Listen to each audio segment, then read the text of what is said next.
Hello and good evening everyone. Today is the last lecture of probability.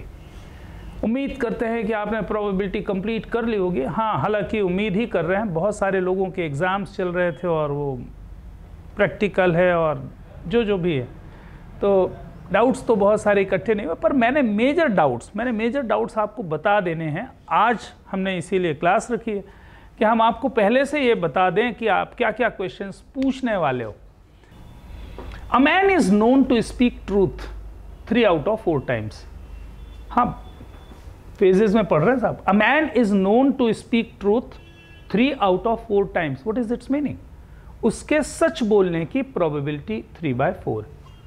तो probability that he speaks, a person speaks the truth 3/4। अच्छा, झूठ बोलने की probability क्या होगी? 1 minus 3/4. 1/4 is the probability of not speaking the truth, and probability of speaking the truth is what? 3/4. अच्छा, he throws a die. उसने एक die को थ्रो किया and reports that it is 6. और क्या बोल रहा है कि 6 आया है। अच्छा, बिल्कुल याद आ रहा होगा आपको ना। हाँ, ये पुराने गेम हम लोग खेलते थे, लूडो खेलते थे ना। तो जब 4 लोग ऐसे दूर दूर बैठ जाते थे, ये अपन ने डाई लिया, थ्रो किया, और थ्रो किया, सामने वाला देखे उसके पहले, हाँ देखो 6 आया, उठा लिया उसको, है ना। बस यही कहानी कर रहा है वो। पहले तो उसकी कहानी अपन को मालूम है, झूठा कितना है, सच्चा कितना है। A person is known to speak truth 3 out of 4 times। He throws a die and reports that it is 6। और उसने सीधे सीधे बोल दिया साहब कि 6 आया। What is the probability that it is actually 6? इस बात की probability निकालनी है कि सही में 6 आया है। अच्छा, तो अल्टीमेटली मुझे इस बात की probability निकालनी है कि 6 आया है, जबकि उसने रिपोर्ट किया है कि 6 आया है। 6 सही में आया है, ये निकालना है मुझे।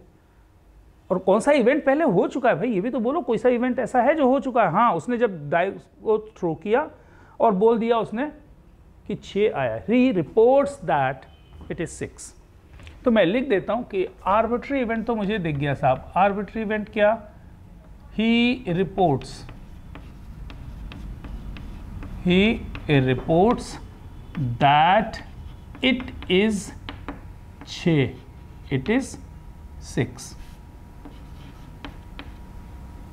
It is 6। ये इवेंट हो चुका है। मुझे इस बात की प्रोबेबिलिटी निकालनी है कि 6 आया है। 6 occurs।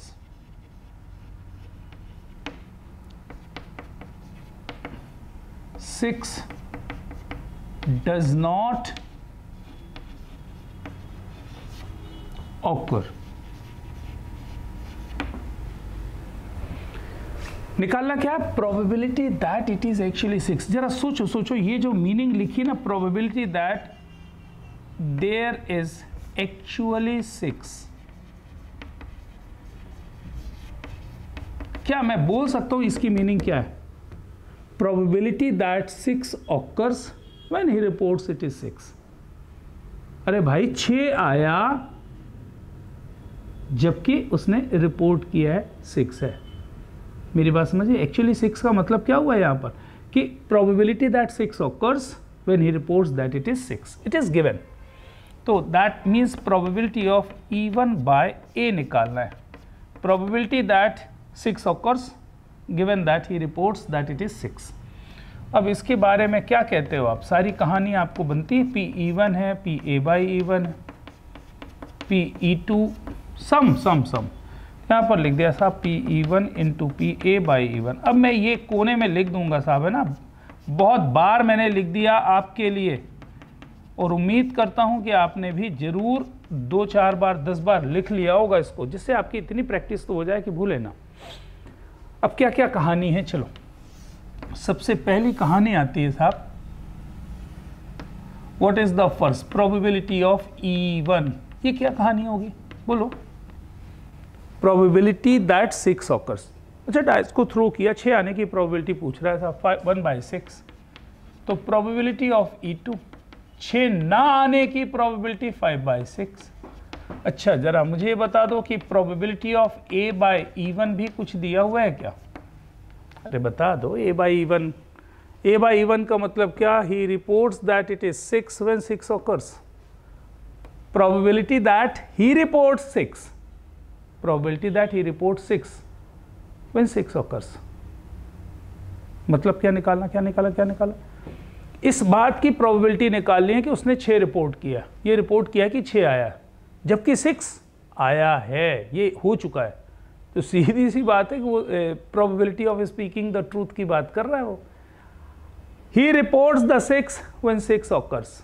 तो 6 आया है तो सीधी सी बात है 6 ही तो बोलेगा, that means he is speaking the truth. तो probability of speaking truth, probability of speaking the truth. बाकी अगर ना समझ में आया करे तो ऐसा बोल लिया करो, probability of happening of A when event has already happened, probability that he reports 6 when 6 is there. तो आपको कॉमन सेंस भी लगेगा, अगर 6 आया था तो मुझे इस बात की प्रोबेबिलिटी निकालनी है कि उसने 6 रिपोर्ट किया है, मतलब सच बोला है, इस बात की प्रोबेबिलिटी निकालनी है। तो दैट इज व्हाट 3/4। हर चीज़ डायरेक्ट नहीं दी होती कई बार। And probability of A by 2, he report 6 when 6 is not there. अब 6 नहीं आया फिर भी कह रहा है 6 आया, मतलब झूठा है, झूठ बोलने की प्रोबेबिलिटी निकालनी है 1/4। यहाँ रखो कर देना भाई, you will get your answer. Of the student in a college, है ना, ये गलत कुछ दिख रहा है। Of the student in a college it is known that 60% reside in hostel and 40% are day scholars not residing in hostel. Okay. अच्छा, previous year results reports that 30% of all the students who reside in the hostel attain A grade and 20% of the day scholars attain A grade in their annual examination. At the end of the year, one of the student is chosen at random from the college and he has an A grade student. और अपन ने पता किया तो साहब उसको A grade मिला था। मुझे इस बात की प्रोबेबिलिटी निकालनी है कि वो हॉस्टलियर था। ओके, किस बात की प्रोबेबिलिटी निकालनी है? हॉस्टलर है, हॉस्टलर है, इस बात की प्रोबेबिलिटी निकालनी है। और कौन सा इवेंट हो चुका है? जो स्टूडेंट आपने सिलेक्ट किया उसको A ग्रेड मिला था। तो आर्बिट्री इवेंट तो हो गया ना।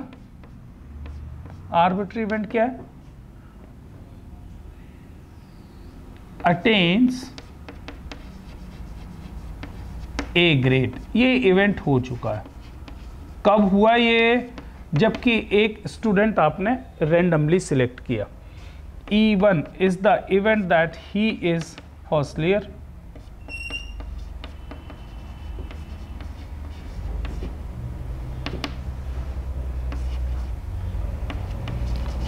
भाई आप ये हॉस्टलर है और E2 वो कहाँ का है? Day scholar.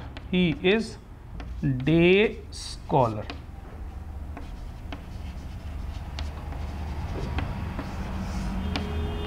What is required probability? क्या निकालना है साहब? मुझे probability निकालनी है। He is hostler.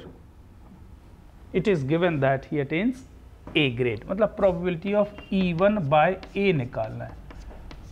फॉर्मूला नहीं लिख रहा हूँ। अब मुझे बताओ probability of E1।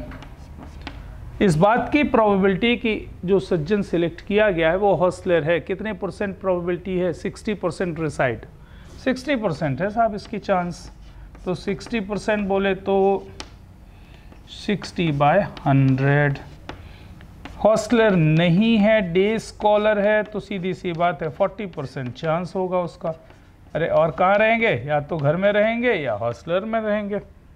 होटल वोटल में थोड़ी रहने वाले हैं पढ़ने वाले बच्चे। अच्छा, फिर क्या निकालना पड़ता है मुझे? Probability of A by E one, यही चाहिए ना। जरा इसके बारे में बोल के देखो। attains grade A when he is hostler। Attends grade A when he is hostler. इस बात की प्रोबेबिलिटी निकालनी है कि उसको ग्रेड ए मिला जबकि वो हॉस्लर है। मेरे ख्याल से तो दिया ही हुआ है, कहीं पे लिखा था कि previous year results report that 30% of all the students who reside in hostel attains grade A. अरे ये तो दिया हुआ है साहब 30%, मतलब ये 3/100, ये 30/100 हो गया। और probability of A by E2 भी दिया हुआ है, ये कितना है 20%। अब तो बचा ही कहाँ कुछ यार। देखो ऐसे बकवास से क्वेश्चन आते हैं, ये भी आया हुआ क्वेश्चन है, बोर्ड एग्जाम में आया हुआ question. There are 3 coins, one is two-headed having head on both the faces। अच्छा देखो क्या है कि भाई साहब देयर आर 3 coins, 1 2 3 कॉइन है। ये कॉइन बड़ा जोरदार है साहब, इस ये 2-headed कॉइन है, मतलब दोनों साइड पे हेड और हेड। अच्छा ये 2-headed तो नहीं है, एक साइड पे तो H है और एक साइड पे T है, लेकिन ये बाइज्ड है, बाइज्ड कॉइन है, बाइज्ड टूवर्ड्स H, क्योंकि लिखा हुआ है कि H आने की प्रोबेबिलिटी कितनी है साहब 75%, मतलब 3/4 है, और टेल्स आने की प्रोबेबिलिटी 1/4 है। सेकेंड कॉइन की बात कर रहा है। और थर्ड कॉइन जो है ना, ये सुंदर सुंदर वाला कॉइन है जिसको आप फेयर कॉइन बोलते हो ना, फेयर कॉइन। अच्छा इसमें हेड आने की प्रोबेबिलिटी कितनी हो जाएगी 1/2, टेल्स आने की प्रोबेबिलिटी कितनी हो जाएगी 1/2। फेयर है ना भाई, फेयर फेयर है, गोरा गोरा सा। अच्छा फिर इधर देखो, ये पहला वाला कॉइन क्या है, डबल हेडेड कॉइन है, तो मुझे ये समझ में आता है कि हेड आने की प्रोबेबिलिटी तो 1 होगी और टेल्स आने की प्रोबेबिलिटी तो 0 होगी, तो आ ही नहीं सकता भाई। ये कॉइन के बारे में अपन ने सीखा जो लिखा हुआ है। फिर से एक बार, there are 3 coins, one is two-headed, another is biased coin that comes up head 75% of the time, and third is an unbiased coin, unbiased है तो 1/2 1/2। अच्छा one of the 3 coins is chosen at random and tossed। अच्छा 3 रखे हुए हैं, हमने एक टुकड़ से उठाया और टॉस कर दिया। अच्छा टॉस करने पर उसने क्या शो किया, अच्छा जब टॉस किया तो हेड्स आया, टॉस किया तो हेड्स आया।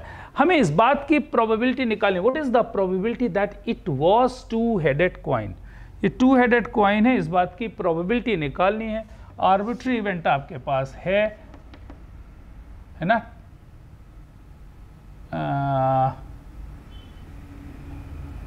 coin shows what head, जब आपने टॉस किया तो हेड आया है ना।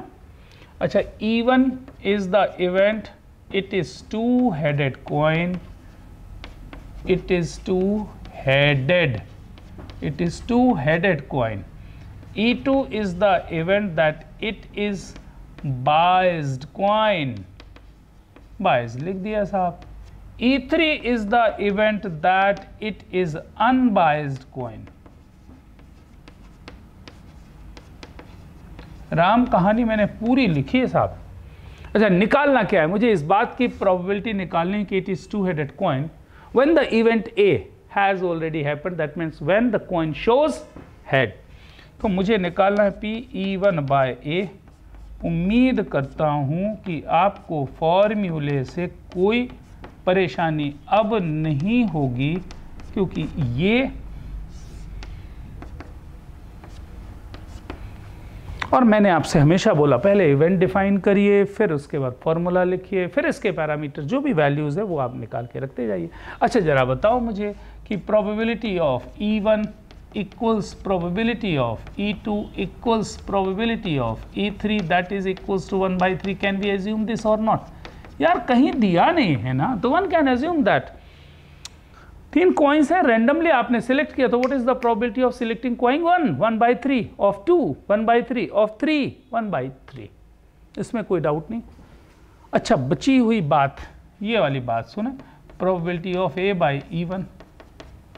कौन सा इवेंट हो चुका है? इवन इवेंट हो चुका है। इवन इवेंट हो चुका मतलब बायस्ड नहीं, 2-headed कॉइन आपने सिलेक्ट किया है, टू हेडेड कॉइन आपने सिलेक्ट किया और टॉस किया, आपको किस बात की प्रोबेबिलिटी निकालें कि इट शोज हेड्स? अरे भाई दो हेड, दोनों साइड हेड है, तो जब टॉस करोगे तो हेड ही आएगा ना, 100% है इसकी प्रोबेबिलिटी साहब।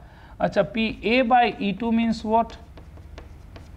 Probability that the tossed coin shows heads when it is a biased coin. तो biased coin में head आने की probability कितनी थी? 3/4. तो this one is 3/4. अच्छा, रही बात PA/E3 की, तो ये भी आपके पास है, ये तो मालूम है यार, अनबाइज्ड coin में head आने की probability 1/2. सारी कहानियां यहाँ पे फुर्सत से लिख दीजिए, सिंप्लीफाई करिए, you will get your answer. आप जरा इस क्वेश्चन को अच्छे से पढ़ें। एन अर्न कंटेन्स 5 बॉल्स, एक अर्न है जिसमें 5 बॉल्स हैं। 2 balls are drawn and are found to be white. पहले बात तो ये समझ लें कि एक्शन क्या हुआ, एक्सपेरिमेंट क्या कर रहे हो कि उसमें से आपने 2 बॉल्स आर ड्रॉन, एक अर्न में 5 बॉल हैं, आपने 2 बॉल्स उसमें से निकाली और बढ़िया देखा उसको, तो दोनों कैसी बॉल्स थी? वाइट थी। You have to find the probability that all the balls are white. आपको इस बात की प्रोबेबिलिटी निकालनी है कि उस अर्न में 5 की 5 बॉल कैसी थी? वाइट थी। अच्छा, क्या मैं बोल सकता हूं कि कोई इवेंट ऐसा है जो हो चुका है? हाँ जी, कौन सा इवेंट हुआ है? 2 ड्रॉन बॉल्स आर वाइट। तो मैं लिख देता हूं ये इवेंट हो चुका है साहब। तो let A is the event that 2 drawn balls. पहली बात तो ये समझ लें कि 5 बॉल्स हैं, उनमें से 2 बॉल निकाली गई हैं। ये जो अर्न है, इस अर्न में 5 बॉल्स हैं, 5 balls are there and 2 balls are drawn. 2 are drawn, 2 निकाली गई, 5 बॉल में से 2 बॉल आपने निकाली, और जब आपने देखा था तो वाइट निकली। आपको इस बात की प्रोबेबिलिटी निकालनी कि all 5 balls in the box और in the urn are white. तो 2 ड्रॉन बॉल्स आर वाइट, ये मैंने लिख दिया साहब। 2 ड्रॉन बॉल कैसी है? वाइट है। अच्छा, इवन ऑल 5 आर वाइट है ना, थोड़ा थोड़ा सा छोटा छोटा लिख रहा हूं। 5 की 5 बॉल वाइट है। मुझे इसी बात की तो प्रोबेबिलिटी निकालनी है, जबकि ये इवेंट हो चुका है। मुझे इवन की प्रोबेबिलिटी निकालनी है, जबकि इवेंट ए पहले हो चुका है। तो E2 की भी तो लिख लें। E2 का मतलब क्या है? 4 आर वाइट। अच्छा, अगर 4 वाइट हैं तो definitely 1 is of other colour, तो 4 are white and 1 is of other colour. हालांकि लिखने की जरूरत नहीं है, लेकिन लिख दे रहा हूं। E3 क्या? 3 आर वाइट, 3 वाइट बॉल्स हैं और 2 दूसरे कलर की हैं। अच्छा, E4 भी इवेंट ले लेता हूं। 2 are white, 2 are white and 3 are of any colour. अच्छा, E5 भी ले लेता हूं कि that is 1 is white, 1 is white and 4 are of other colour. ए भाई, ये तो पॉसिबल है नहीं। ये कैसे लिख दिया आपने? बिल्कुल नहीं लिख सकते ना, ये पॉसिबल नहीं है। 4 ही पॉसिबल इवेंट हो गए, 1 इज वाइट, ये पॉसिबल ही नहीं है, क्योंकि एक इवेंट जो पहले हो चुका है वो क्या है कि जब 2 बॉल आपने निकाले तो both are found to be red, they both are found to be white. मतलब उसमें कम से कम 2 बॉल वाइट तो थी ही। बहुत बढ़िया बात हो गई। अच्छा, अब कहानी कहां पर आती है साहब? अब कहानी कुछ ऐसी आती है कि मुझे निकालना क्या है? मुझे निकालना है प्रोबेबिलिटी ऑफ E1/A। ये निकालना है भाई, इवन इवेंट की probability. All the balls are white when the 2 drawn balls are white. अच्छा, ये कैसे होगा? P1 into PA/E1। अब मैंने बदमाशी करनी चालू करनी। कौन लिखेगा पूरा यार? मेरे को तो थकान लगने लगी ना। तो PEI A/EI और समेशन लिख देता हूँ साहब, है ना। I कहाँ से कहाँ तक चलेगा साहब? 1 से लेके 4 तक। अरे PE1 PA/E1 plus PE2 PA/E2 ऐसी कहानी है। अच्छा, सारी कहानी मालूम है तो चलो लिखेंगे PE1 इज कितना यार, अर्न में 5 की 5 बॉल वाइट है, इस बात की प्रोबेबिलिटी दी है क्या? नहीं दिया। कहीं से निकाल सकते हो क्या? नहीं। तो they must be equally probable, ऐसा मानना पड़ेगा, ऐसा मैंने आपको पहले भी बताया है। तो PE1 is equals to PE2 is equals to PE3 equals PE4 equals P, सबकी प्रोबेबिलिटी कितनी होगी? इक्वली प्रोबेबल ना, सब 1/4 मान लो। चलो नेक्स्ट क्या निकालना है भाई? PA/E1 ये निकालना है। कैसे निकालोगे? निकाल लोगे? अच्छा बोलो तो इसकी मतलब। 2 drawn balls are white when all the balls in the box are white. 2 drawn ball are white, इसकी प्रोबेबिलिटी निकालनी है when all the balls in the urn are white. लिखो। अच्छा, प्रोबेबिलिटी दैट 2, एक में लिख देते हैं, 2 drawn balls are सफेद are white when given that all the balls in the urn are white. PA/E1 probability of drawing 2 white balls when all the balls in that urn are white. यार अब तो सीधी सी बात समझ में आ ही गया होगा भाई, अर्न में सबके सब वाइट हैं, अब उनमें से 2 बॉल निकालोगे तो वाइट तो आएंगी ही आएंगे 100% ना। तो व्हाट इज इट्स प्रोबेबिलिटी? 100% 1। अच्छा, तो प्रोबेबिलिटी ऑफ A/E2 भी बता दो। अब मुझे ऐसा समझो कि एक अर्न में 5 बॉल्स हैं और ये 5 बॉल में से 4 वाइट और 1 दूसरी कलर की, मान लो ब्लैक। ये वाला केस ले रहा हूँ। 4 are white and 1 is of other colour. तो मान लीजिए कि 4 वाइट और 1 ब्लैक बॉल है, इनमें से 2 बॉल मैंने रेंडमली निकाली, तो टोटल पॉसिबल आउटकम 5C2 आएगा। फेवरेबल निकालना है, किस बात की probability? That 2 drawn balls are white. तो मुझे क्या, किस बात की प्रोबेबिलिटी निकालनी? Probability of drawing 2 white balls from the urn having 4 white and 1 black balls. तो कितना हो जाएगा? 4C2 upon 5C2। अरे 2 वाइट निकालने की probability 4C2, total 5C2।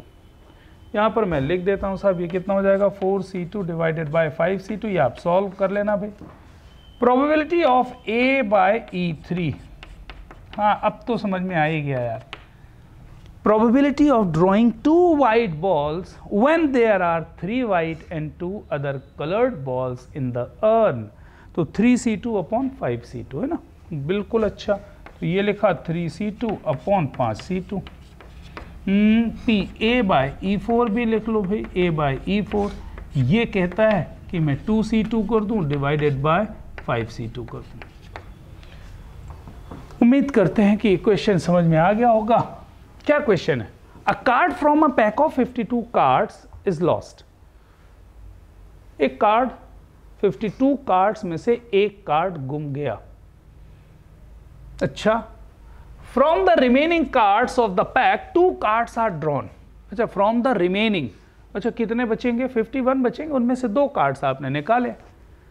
And are found to be both diamonds. अच्छा, जो 2 कार्ड्स मैंने निकाले वो दोनों के दोनों क्या निकले? डायमंड्स निकले। Find the probability that the lost card being a diamond. इस बात की प्रोबेबिलिटी निकालनी है कि जो गुमा हुआ कार्ड था वो डायमंड कार्ड था। कोई ऐसा इवेंट दिख रहा है मुझे जो हो चुका है? क्योंकि आपने एक्सपेरिमेंट तो ये किया। हाँ, ऐसा मत बोल देना कि भैया जो 52 कार्ड्स थे उनमें से एक कार्ड गुम गया, ये इवेंट ऑलरेडी हो चुका है ना भाई। ये भाई तौबा तौबा तौबा, ऐसा ना करें। मैंने क्या बोला, उसकी सर्टेनिटी होनी चाहिए। जो कार्ड गुम गया और अगर वो बोल देता कि lost card is an S of heart, हाँ तो हम बोलते यार ये इवेंट हो चुका, विद सर्टेनिटी है ना कि कौन सा कार्ड गुमा है। अब एक कार्ड गुम गया तो ये थोड़ी मालूम है कि कौन सा कार्ड गुमा है। हाँ, इवेंट कौन सा ऑलरेडी हो चुका है आर्बिट्री, कि जब मैंने 2 कार्ड्स रिमेनिंग कार्ड्स में से निकाले तो दोनों के दोनों डायमंड कार्ड्स निकले। ये उसने बोला है क्लैरिटी के साथ, from the remaining cards of the pack 2 cards are drawn and are found to be both diamonds. ये इवेंट हो चुका है। मैं लिख देता हूं यार कि let A be the arbitrary event, और वो इवेंट ये है कि बोथ ड्रॉन कार्ड्स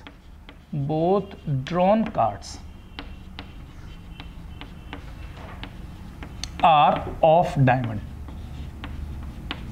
ये साहब उसने बता दिया कि जो 2 कार्ड्स आपने ड्रॉ किए फ्रॉम द रिमेनिंग कार्ड्स, वो दोनों के दोनों डायमंड कार्ड्स निकले। मुझे इस बात की प्रोबेबिलिटी निकालनी है कि lost card is diamond. E1 is the event that lost card is diamond, और E2 आप इवेंट लिख लो that lost card is not diamond. कहानी खत्म, lost card is not diamond.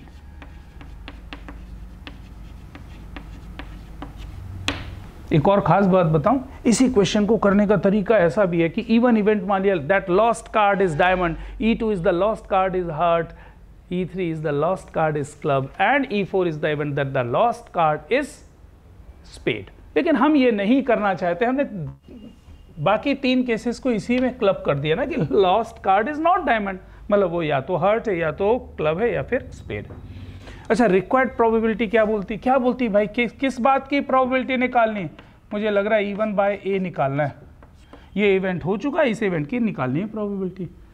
Lost card is diamond, इसकी प्रोबेबिलिटी निकालनी है, जबकि ये वाला इवेंट हो चुका है कि रिमेनिंग कार्ड में से 2 कार्ड निकाला, दोनों कैसे निकले? डायमंड। फॉर्मूला लिख लेते, ये छोटा वाला है तो लिख लेते हैं भाई, है ना, E1 into P A by E1 सही है, divided by P A by E1 सही, plus P2 PE2 into P A by E2। चलिए, हमें PE1 लिखना है, लॉस्ट कार्ड डायमंड, इसकी प्रोबेबिलिटी। अच्छा सुनो, 52 कार्ड्स हैं, उसमें से 13 पत्ते डायमंड होते हैं, तो एक पत्ता जो गुमा वो डायमंड है, इस बात की प्रोबेबिलिटी कितनी होगी? 13/52। हाँ जी, बिल्कुल सही बात है। या ऐसा बोलो 13C1 डिवाइडेड बाय 52C1, 13/52। अच्छा, मैं C1 करके बोलता क्यों? मान लीजिए इसे क्वेश्चन को कुछ चेंज कर देता, अ कार्ड की जगह बोल देता 2 cards from a pack of 52 cards are lost, ऐसा लिख देता साहब। अब 2 के लिए बोलता, तो जब मैं probability that the lost cards are diamonds निकालना बैठता तो 13C2/52C2 आता है। इस बात को ध्यान रखें क्योंकि आप जल्दी में मिस्टेक करते हो। ये समझ में आ गया क्या भाई? 52 कार्ड्स हैं, वो बोल रहा है कि एक कार्ड गुम गया, इस बात की प्रोबेबिलिटी, पहले डायरेक्ट वाली, इस बात की probability that lost card is diamond, conditional नहीं, एक कार्ड गुमा और वो डायमंड कार्ड है, इस बात की प्रोबेबिलिटी। तो कितने डायमंड कार्ड्स होते हैं? 13, उसमें से 1 निकाला। टोटल कार्ड्स कितने? 52, उसमें से 1 निकाला, तो 13/52, 1/4। बहुत ही अच्छा सा। तो probability that lost card is not diamond, अरे बाकी बचे हुए 39C1/52C1, या फिर यहाँ से कर लो 1 - 1/4। ये भाई डायमंड के गुमने की प्रोबेबिलिटी 1/4 है, तो डायमंड के अलावा बाकी किसी के गुमने की प्रोबेबिलिटी कितनी हो जाएगी? 3/4। सही है जी। आइए कहानी पे जोड़ देते हैं, A/E1। इसका मतलब क्या? बोलो पहले, बोलो। इसका मीनिंग ये है, इसकी प्रोबेबिलिटी जबकि ये हो चुका है, अगर ये इवेंट हो चुका है मतलब डायमंड कार्ड गुम गया है। अब मैंने क्या किया कि from the remaining cards 2 cards are drawn, you have to find the probability that both the cards are diamond. Total cards कितने हैं 51, उसमें से डायमंड कार्ड्स कितने हैं 12। अरे एक कार्ड तो घूम गया ना भाई।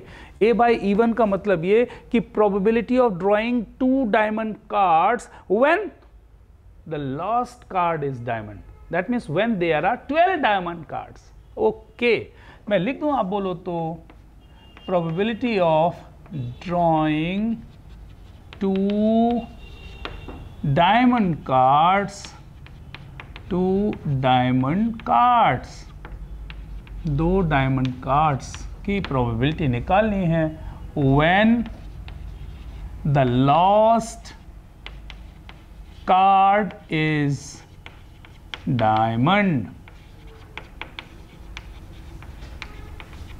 अब आप ऐसे सोचो, ये तो ऑर्डिनरी क्वेश्चन बन गया साहब कि there are 12 diamond cards and total 51 cards, उनमें से 2 कार्ड हमने निकाले तो उनके डायमंड कार्ड्स होने की probability 12C2 divided by 51C2 है ना, 12C2 डिवाइडेड बाय 51C2, ये इसकी इस बात को ध्यान रखें साहब, है ना, क्योंकि 2 कार्ड्स ड्रॉ कर रहे हो, एक नहीं।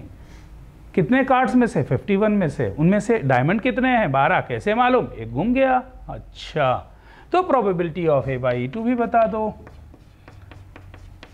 हाँ जी, probability of A by E2 drawing 2 diamond cards when the last card is not diamond. अच्छा, इस बार गुमा हुआ कार्ड डायमंड नहीं है, मैंने 2 कार्ड निकाले, कितने कार्ड्स में से 51, उनमें से डायमंड कार्ड्स कितने हैं 13।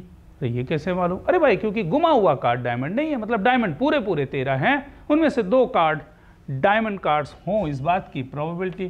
तो 13C2 डिवाइडेड बाय 51C2। उम्मीद करता हूं कि ये कैलकुलेशन आप कर लोगे। ये तो नहीं पूछोगे कि कैलकुलेट करके भी बता दो सर, नहीं यार अब इतनी हिम्मत नहीं है हमारे, और आप लोग सब बनता है भाई, पढ़े लिखे लोग हो। Assume that the chances of a patient having a heart attack is 40%. It is also assumed that a meditation and yoga course reduce the risk of heart attack by 30% and prescription of certain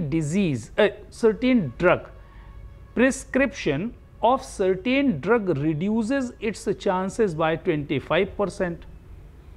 At a time, a patient can choose any one of the 2 options with equal probabilities. ये क्या लिखा हुआ है, at a time a patient can choose any one of the 2 options, ये the हटा दें साधन, with equal probabilities. It is given that after going through one of the 2 options, the patient selected at random suffers a heart attack. Find the probability that the patient followed a course of meditation and yoga. क्या क्या लिखा हुआ है साहब, इसको हम एक framework में पहले आपको समझा दें। आपने पढ़ तो लिए ये कि किसी सज्जन को हार्ट अटैक आने का चांस 40%, मतलब हार्ट अटैक ना आने का चांस 60% है ना, खुशखबरी है, अच्छी बात है।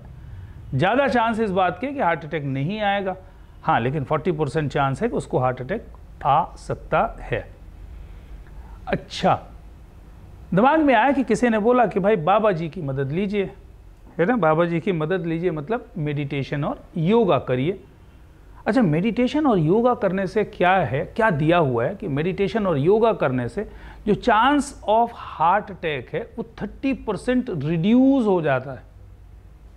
फिर से सुन रहे हो मेरी बात, किसी सज्जन को हार्ट अटैक आने का चांस 40% था, मेडिटेशन एंड योगा ऑप्ट करने के बाद उसको हार्ट अटैक आने का जो चांस पहले था उससे वो 30% रिड्यूस कर देता है चांस, सही। लेकिन अगर बाबा जी के पास आप नहीं गए साहब, आप एलोपैथी डॉक्टर के पास पहुंच गए, तो आपको प्रिस्क्रिप्शन मिलेगा साहब ड्रग्स का एक, आप अगर वो खाएंगे तो भी हार्ट अटैक आने का चांस थोड़ा कम होगा। कितना रिड्यूस होगा साहब, by 25%। It reduces the chance of heart attack by 25%। अच्छा, फिर आगे क्या दिया हुआ है, जो भी सज्जन है वो 2 में से कोई एक ही ऑप्शन ले सकते हैं, या तो मेडिटेशन योगा या फिर certain drugs with equal probabilities. मतलब दोनों के ऑप्ट करने की जो प्रोबेबिलिटी है 1/2 है। वो मेडिटेशन योगा करेगा या फिर क्या ऑप्ट करेगा, ड्रग्स वाला कहानी ऑप्ट करेगा, तो विथ इक्वल प्रोबेबिलिटीज। अच्छा, अब क्या हुआ, उसने कोई एक, सुन रहे हो ना, कहीं पे लिखा हुआ है, कुछ लिखा हुआ था, हाँ, it is given that after going through one of the two options, after going through one of the two options, मालूम नहीं है, उसने कोई एक ऑप्शन ले लिया, या तो मेडिटेशन योगा वाला होगा या फिर कौन सा वाला, ड्रग्स वाला। तो after going through one of the two options he suffers heart attack. लो भाई, उसने मेडिटेशन योगा किया कि ड्रग्स वाली दुनिया में गया मुझे मालूम नहीं, लेकिन उसको हार्ट अटैक हो गया, ये कंफर्म है, निपट गया है। ये लिखा हुआ है साहब, लिखा है options, the patient selected at random suffers a heart attack. लो भाई, patient selected at random suffers a heart attack. अच्छा, you have to find the probability that the patient followed a course of meditation and yoga. अच्छा, आपको इस बात की probability निकालनी है कि उसने मेडिटेशन और योगा वाला ऑप्शन लिया था और उसके बाद उसको हार्ट अटैक हुआ है। अरे निपटेगा तो है ही भाई, चाहे वो मेडिटेशन योगा करे, चाहे वो ड्रग्स वाली कंडीशन पे जाए, क्योंकि हार्ट अटैक आने का चांस रिड्यूस हो रहा, खत्म थोड़ी होने वाला है भाई, खत्म नहीं होने वाला। तो देखो क्या है, लेट आर्बिट्री इवेंट क्या है, बताओ, पेशेंट सफर्स हार्ट अटैक। बस ये मेरे लिए मुद्दे की बात है कि पेशेंट सफर्स हार्ट अटैक। बहुत बढ़िया साहब, उसको हार्ट अटैक हुआ, पेशेंट सफर्स हार्ट अटैक। अच्छा, किस बात की प्रोबेबिलिटी निकालनी है यार, patient followed a course of meditation and yoga, opted, छोटे छोटे में थोड़ा सा लिख दे रहा हूं, opted yoga and meditation, yoga and meditation किया साहब उसने, और ये कहानी हो गई। And let E2 is the event that he opted medicine.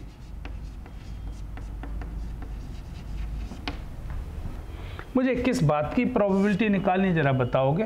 हाँ, इतना तो बोल ही सकते हो, मुझे E1/A निकालना है। उसको हार्ट अटैक आ चुका है, मुझे इस बात की प्रोबेबिलिटी निकालनी है कि उसने जब मेडिटेशन और योगा किया तो उसके बाद उसको हार्ट अटैक आया साहब। तो PE1 हो जाएगा इंटू PA/E1। हाँ जी, आगे बताएंगे इसके बारे में, तो लिखेंगे PE1 into PA/E1 plus PE2 into PA/E2।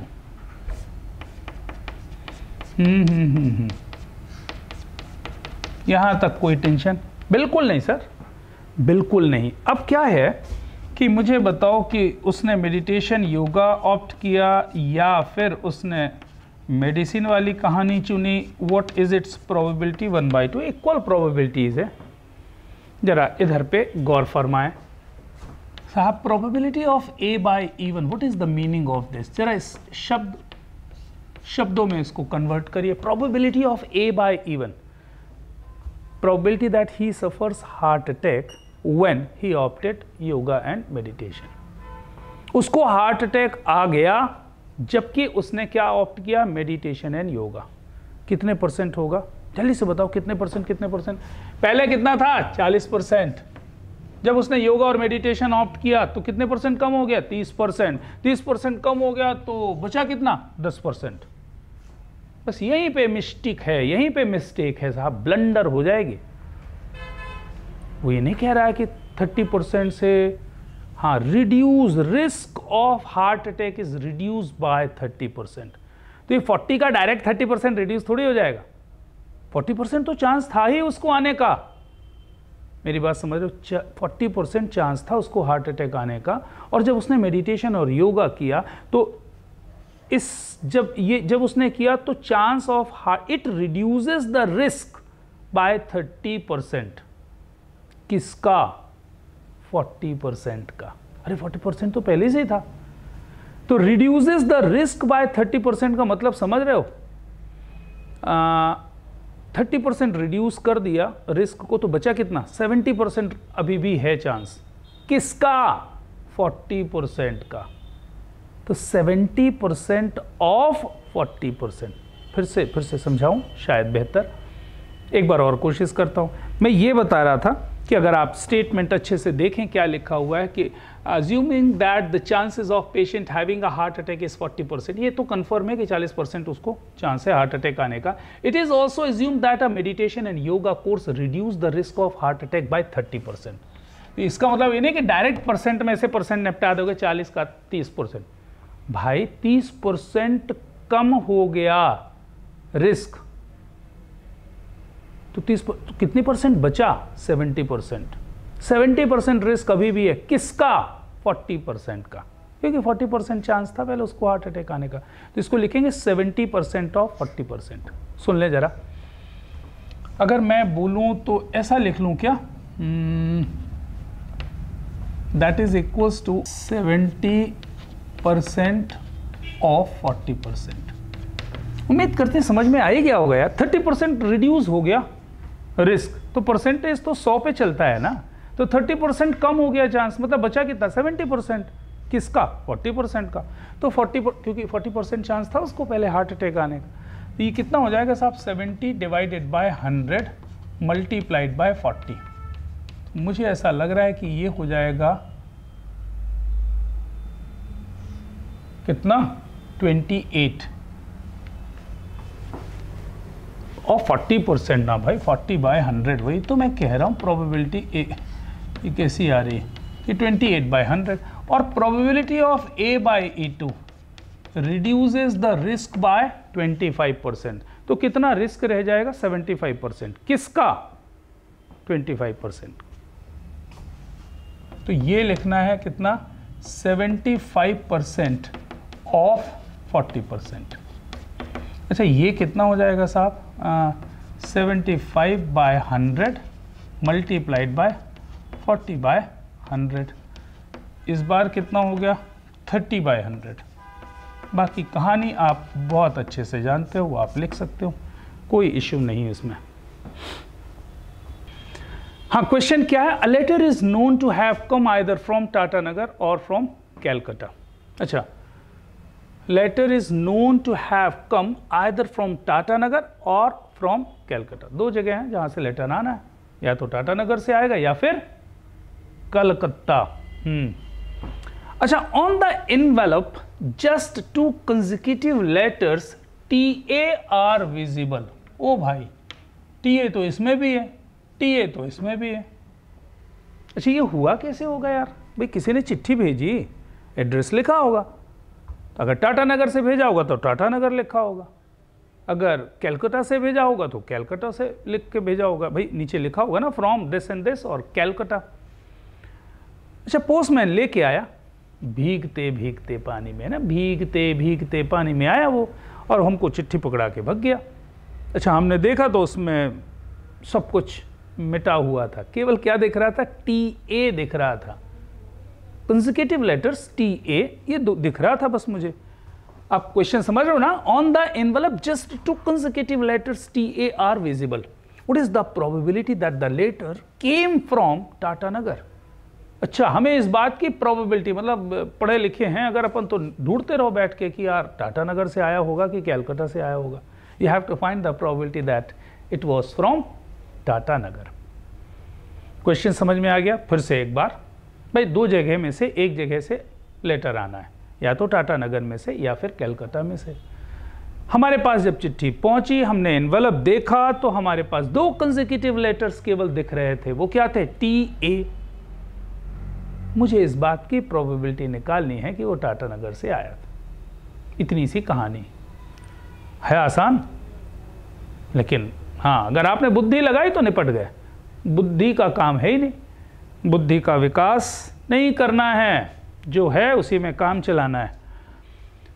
पहले तो ये देख रहे हो कि यार 2 कंसेक्यूटिव लेटर्स TA ये दिख रहे हैं, ये कंफर्म है, ये इवेंट हो चुका है, तो मैंने इसको A मान लिया। भाई let arbitrary event that 2 consecutive letter, या इतनी कौन लिखे यार, लिख दो TA इज विजिबल। ये इवेंट हो चुका है, ये इवेंट नहीं बदला जा सकता क्योंकि पानी गिरते हुए भी आया लेकिन हमको 2 लेटर तो दिख गए। अच्छा TA 2 लेटर है ना, तो R लिखना चाहिए भाई, इस क्यों लिख रहे हो? TA R visible. Okay, let E1 is the event. किस बात की प्रोबेबिलिटी निकालें कि ये फ्रॉम टाटा नगर, तो मैंने लिख देना it came from Tata Nagar, came from Tata नगर।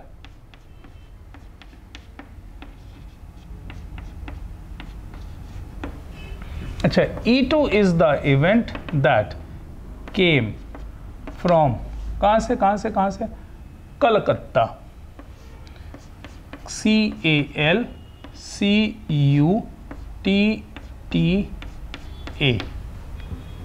ये मैंने इवेंट डिफाइन कर लिया साहब। अच्छा, मुझे क्या निकालना है? ये तो समझ में आ ही गया कि मुझे निकालना है कि probability of E1 by A is required. अच्छा, मैंने लिखा इसको PE1 into PA by E1 whole divided by PE1 into PA by E1 plus PE2 into PA by E2।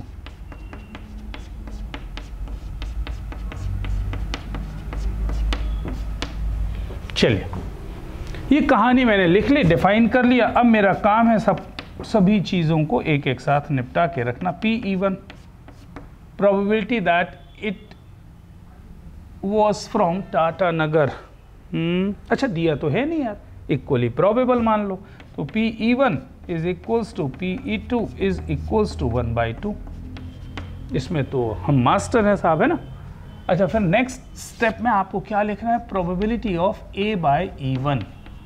Probability of A by E1, what is its meaning? जरा समझेंगे। इसकी probability जबकि ये हो चुका है, मतलब वो टाटा नगर से आया है, टाटा नगर से आया है, क्या चिट्ठी आई है, तो मुझे इस बात की प्रोबेबिलिटी निकालनी है कि TAR विजिबल, मतलब वो टाटा नगर से है, ये कंफर्म हो गया मुझे। A बाई E1 का मतलब क्या? Probability that TAR visible when the letter came from Tata Nagar. मुझे इस बात की प्रोबेबिलिटी निकालनी है कि TA विजिबल है जबकि लेटर कहां से है? टाटा नगर से है। अच्छा, तो अगर टाटा नगर से है लेटर, तो TA विजिबल होने की मतलब लिफाफे में TA दिखे, इस बात की प्रोबेबिलिटी को हम कैसे जज करेंगे? हम ऐसे जज करेंगे, देखो भाई पेयर्स ढूंढ लो, कितने पेयर बन सकते हैं? या तो ये TA आएगा, या कंसेक्यूटिव चाहिए ना, या तो AT दिखना चाहिए, या ये TA आना चाहिए, या फिर ये दिखना चाहिए, या फिर NG दिखना चाहिए, या फिर GA दिखना चाहिए, या फिर AR दिखना। ऑल पॉसिबल आउटकम्स, भाई दो कंसेक्यूटिव दिखना है ना मुझे, तो कंसेक्यूटिव के कितने पॉसिबल आउटकम्स है? 1 2 3 4 5 6 7। There are 7 possible outcomes, pairs के दिखने के 7 पॉसिबल चांसेस हैं। और मुझे निकालना है कि TA की प्रोबेबिलिटी निकालो, तो TA कितनी जगह? या तो ये वाला हो या फिर ये वाला हो, दोनों जगह मुझे TA मिल सकता है। 2 पॉसिबिलिटी है फेवरेबल आउटकम्स। तो व्हाट इज द प्रोबेबिलिटी? मैं लिख दूं इसको, probability that TAR visible, TAR visible when came from Tata Nagar, when came from Tata Nagar से अगर आया है तो TA के विजिबल होने की अरे नगर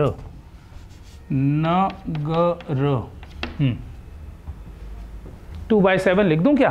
अरे 2 फेवरेबल आउटकम है यार, ये TA और टोटल पॉसिबल आउटकम्स ये 2/7 ही होगा यार। अब इसमें क्या लड़ना। अच्छा, PA बाई E2 भी बोल दो यार, PA बाई E2 की बात बता दो। बोलो A बाई E2 तो यहां से आएगा। इसमें कितने फेवरेबल टोटल? पहले बोलो CA AL LC CU U T TA 4 और 3 साथ इसमें भी है।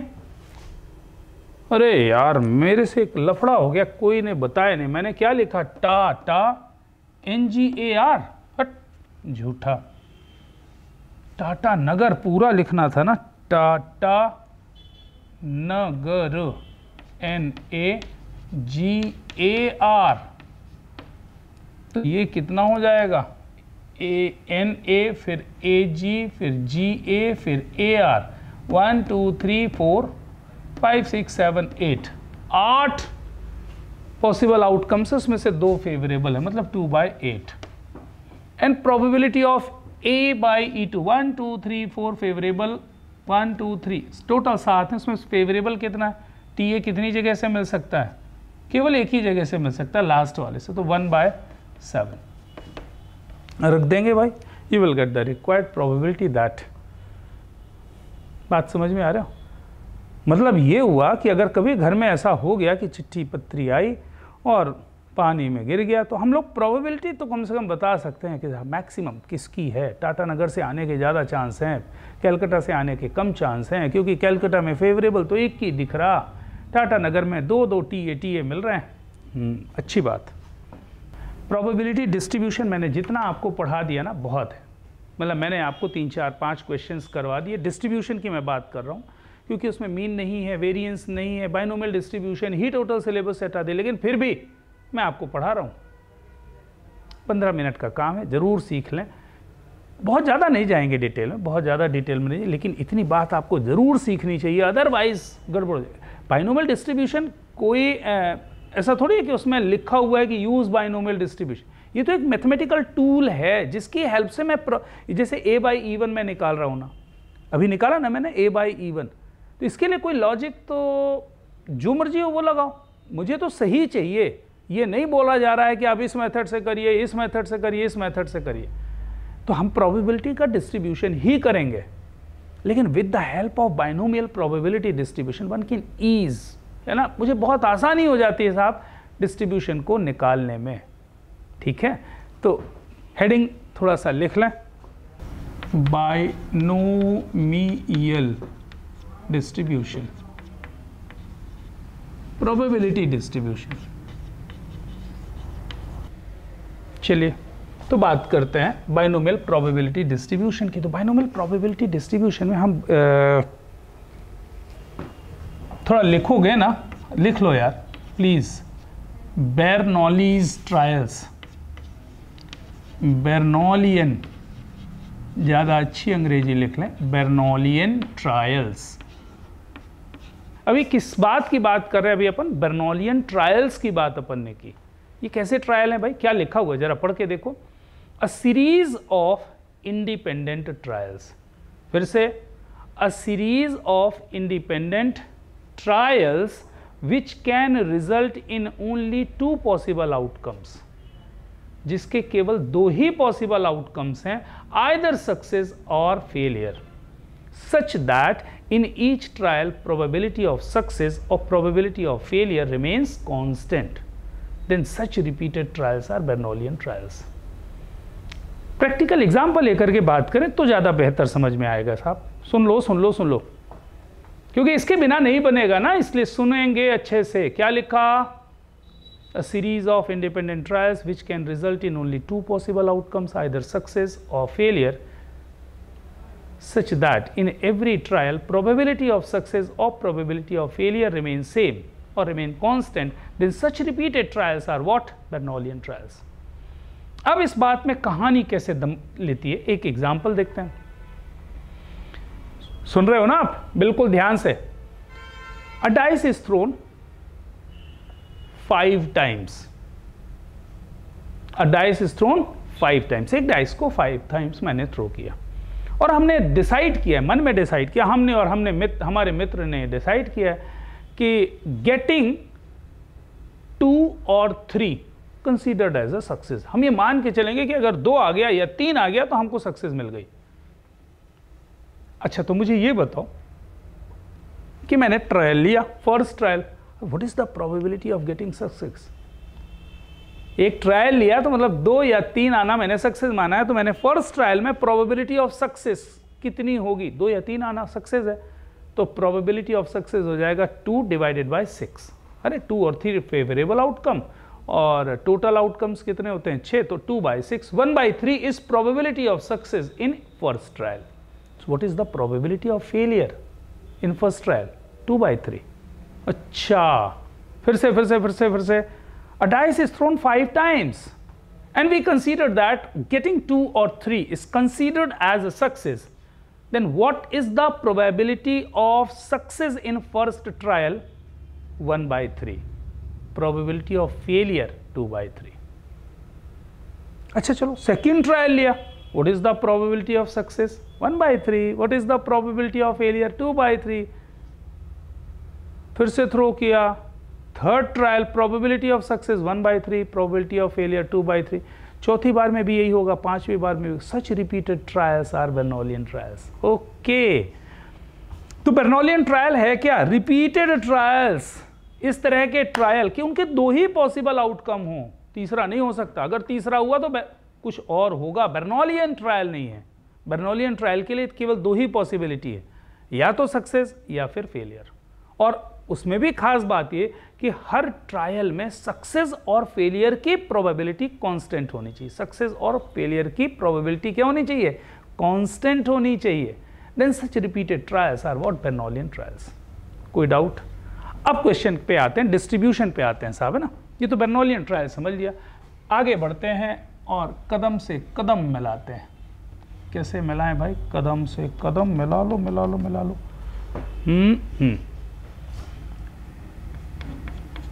If we perform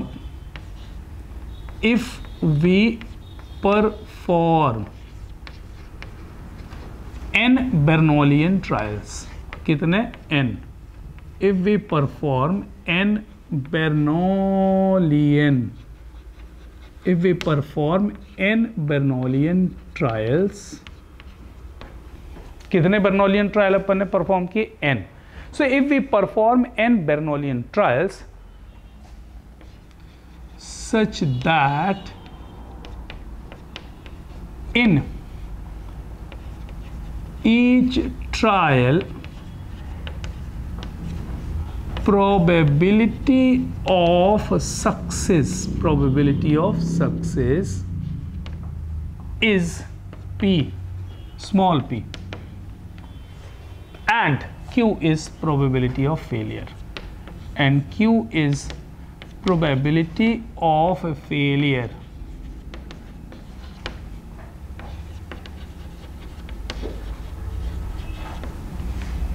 सीधी सी बात है, सक्सेस और फेलियर की प्रोबेबिलिटी का सम कितना होगा? 1 ही होगा. ब्रैकेट में मैं लिख देता हूं साहब, p + q = 1, क्योंकि 2 ही पॉसिबल आउटकम है ना भाई, या तो सक्सेस या फेलियर, तो दोनों की प्रोबेबिलिटी इसका सम 1 ही होगा. क्या लिखा? If we perform n Bernouillian trials such that in each trial probability of success is p and q is what? Probability of failure. Then सुन लें, then probability of getting exactly r successes, probability of getting exactly r successes out of n trials,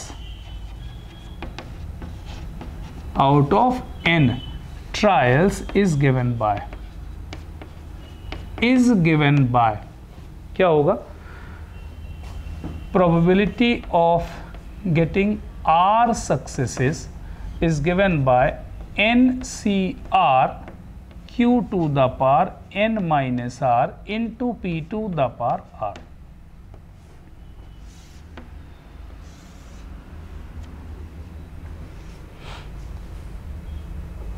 ये कहलाता है probability distribution. x की जगह 0, 1, 2, 3 कुछ भी लिख सकते हो ना भाई, सीधी सी बात है. अगर x की जगह पहले बोल लेता हूँ एक बार फिर से. There are n Bernouillian trials. सुन लो जरा सा, बहुत अच्छे से समझना है. If there are n Bernouillian trials and in every trial p is the probability of success and q is the probability of failure, then probability of getting exactly r successes in n independent trials is given by NCR q to the power n minus r into p to the power r.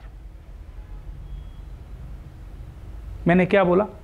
Question एक किया था ना अभी, किया क्या था, बोला था कि मैंने एक डाइस को 5 बार थ्रो किया, 2 और 3 आना सक्सेस माना था, तो probability of success in every trial 1/3 था, प्रोबेबिलिटी ऑफ फेलियर कितना था, 2/3 था।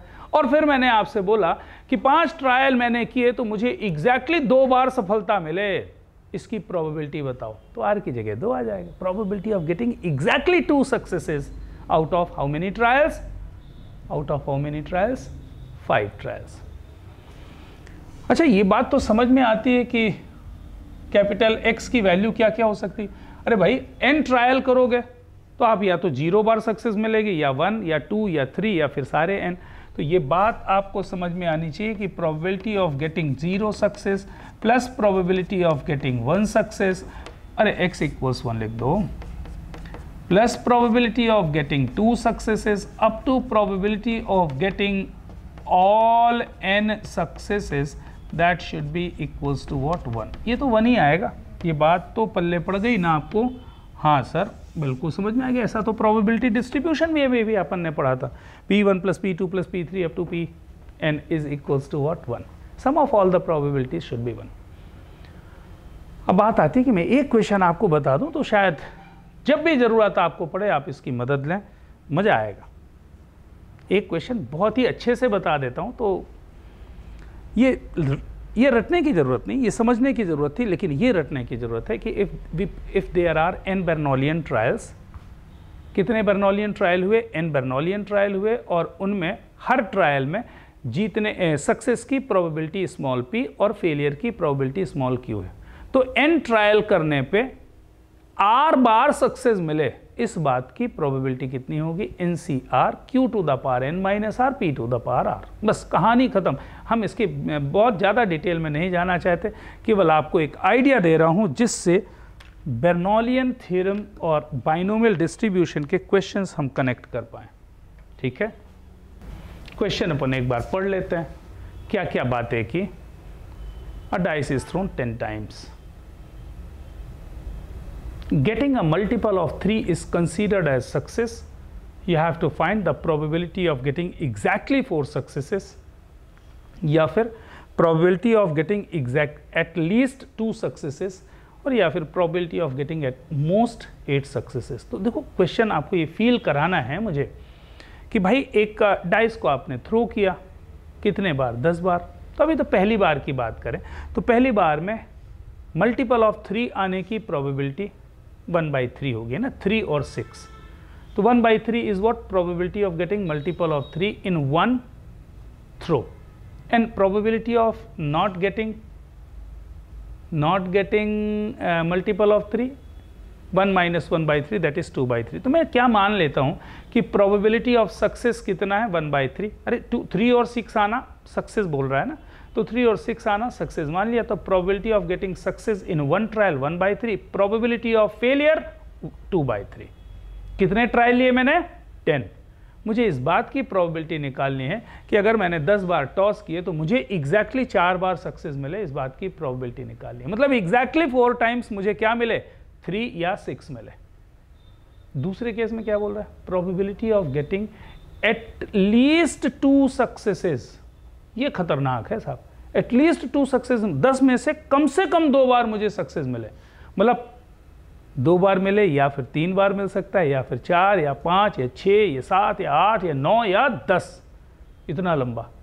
और दूसरे वाले में क्या बोल रहा है, तीसरे वाले में probability of getting at most 8 successes. मतलब 10 बार आपने थ्रो किया तो उसमें से अधिक 8 बार आपको सफलता मिले, सक्सेस मिले।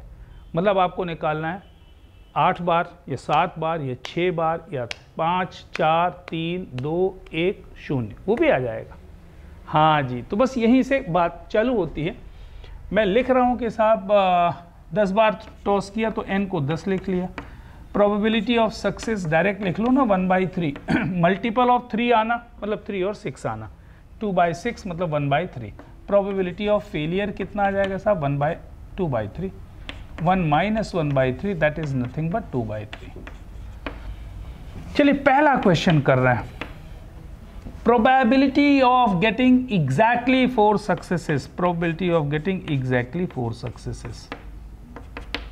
फॉर्मूला याद रखो साहब, x equals exactly R success का फॉर्मूला है NCR Q to the power n minus R P to the power R। जरा बता दो क्या होगा। 10C4 सही है, Q 2/3 to the power 10 minus 4 into 1/3 whole to the power 4। ये probability of getting exactly 4 successes. अच्छा जरा सुनो दूसरा वाला कहानी सुनो तो क्या बोल रहा है, probability of getting at least 2 successes. मतलब आपको मालूम क्या निकालना है, probability of getting x greater than और इक्वल्स टू 2। मतलब probability of getting 2 successes plus probability of getting 3 successes plus probability of getting 4 successes up to probability of getting, up to कहाँ तक जाओगे भाई, प्रोबेबिलिटी ऑफ गेटिंग 10 सक्सेसेस। इसका मतलब समझ रहे हो ना, बार बार याद दिला रहा हूं, probability of getting at least 2 successes, कम से कम 2 बार सक्सेस मिले। इसका मतलब px इज ग्रेटर देन और इक्वल्स टू 2। तो px equals 2 plus px equals, अच्छा इतना लंबा यार, ये फिर से लगाओगे 10C2 2/3 to the power 10 minus, तो पागल हो जाएंगे करते करते। यहीं पर बस मेरा दिमाग यहाँ काम कर रहा है।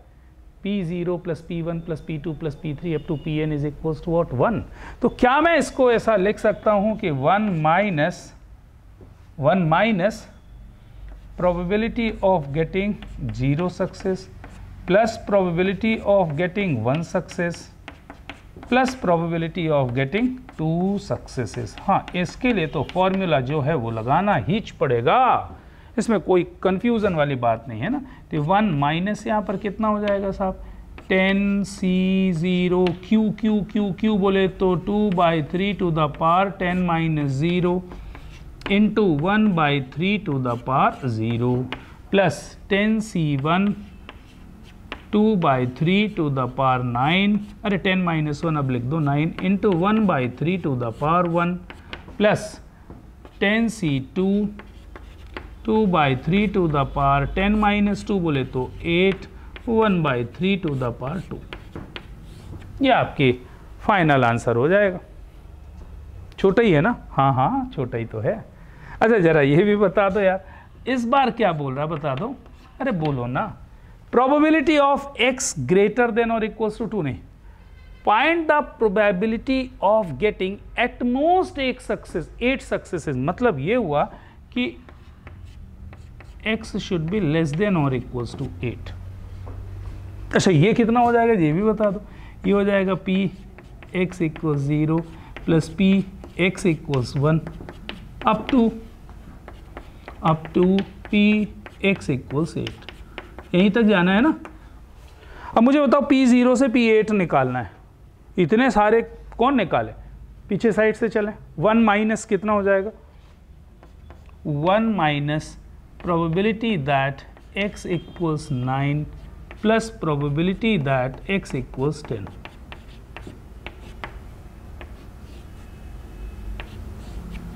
इतना आप कर लो, आपका काम हो गया। अब x इक्वल्स 9 रख दो, मतलब r की जगह 9 और r की जगह 10। फॉर्मूला आपके पास, ये फॉर्मूला रट्टा मार लेना साहब, है ना। अच्छा बाइनोमियल टाइप का कुछ दिखता है क्या, r प्लस 1th टर्म, हाँ NCR, बहुत सही बहुत सही। x plus a whole to the power n में r प्लस 1th टर्म क्या लिखते थे, NCR x to the power n minus r a to the power r, बस वही तो दिख रहा है। तो ये डिस्ट्रीब्यूशन बाइनोमियल थ्योरम को फॉलो करता है, इसलिए इसका नाम पड़ गया बाइनोमियल डिस्ट्रीब्यूशन। एक्चुअली ये बाइनोमियल डिस्ट्रीब्यूशन जो है वो बताया तो बर्नौली ने था, इसलिए इसको बर्नौलियन डिस्ट्रीब्यूशन भी बोलते हैं। इस क्वेश्चन को आप कॉपी कर लो, बार बार इसका दीदार करें, आपको समझ में आ जाएगा। कहीं कोई डाउट हो तो फिर बात करेंगे। देखो साहब, यहाँ पर आकर के आपकी प्रोबेबिलिटी ख़त्म होती है मेरे हिसाब से।